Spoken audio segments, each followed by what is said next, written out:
Today we're going to be talking about getting a vegetable container garden started at home and some of the considerations that you have when you're growing vegetables in pots. The first thing that you want to note is getting the right growing medium. You actually don't want to use garden soil or topsoil in your containers. This becomes compacted in pots, so your plants and their roots aren't getting proper airflow and water drainage.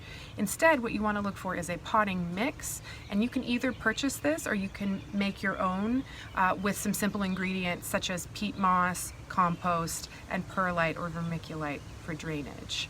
And that does tend to be more cost effective if you're filling a large volume, a lot of pots, or maybe a raised garden bed. You can make your own and find a recipe online.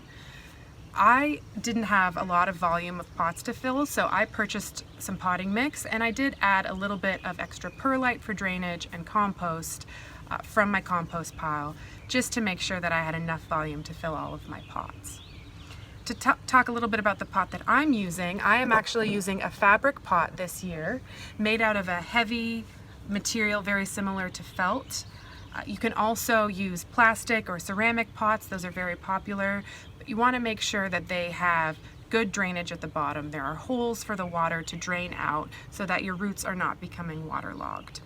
You can also upcycle containers for your garden using buckets or tubs, as long as you make sure to drill holes in the bottom for drainage.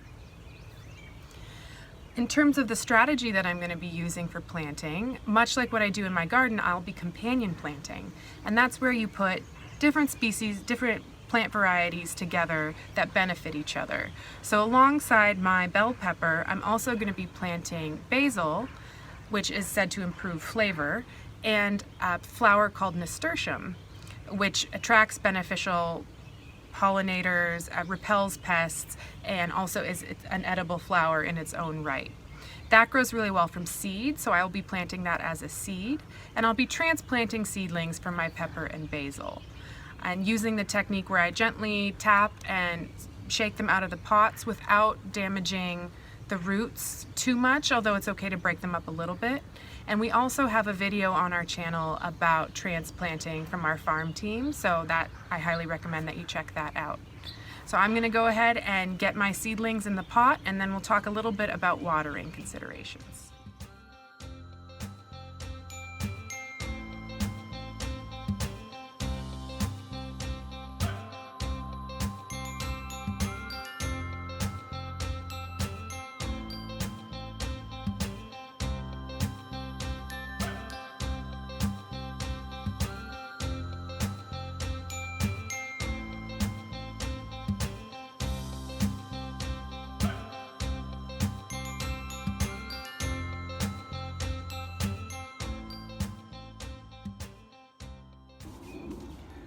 Okay, so I've got my transplants in the pot and I've watered them in, allowing the water to pool at the base and then seep down.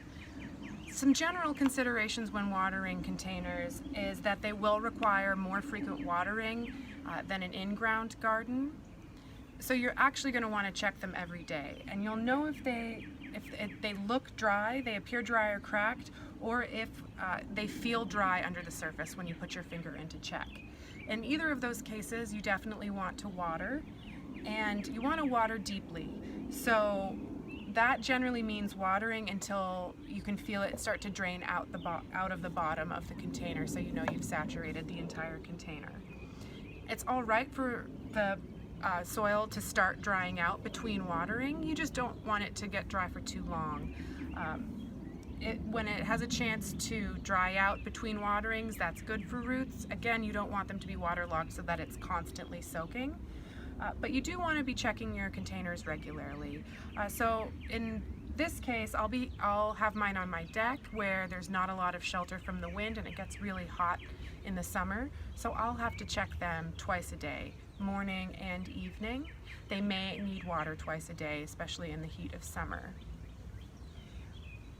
So it is really important to remember to check on your containers and water them, and water until it's draining out of the bottom. So that's how we get the container set up here. We'll check back in on them. I will likely add a little bit of organic fertilizer when they start to flower, but there's fertilizer in the potting mix right now, so they should be good to go. So that's all for now. Thank you for joining me.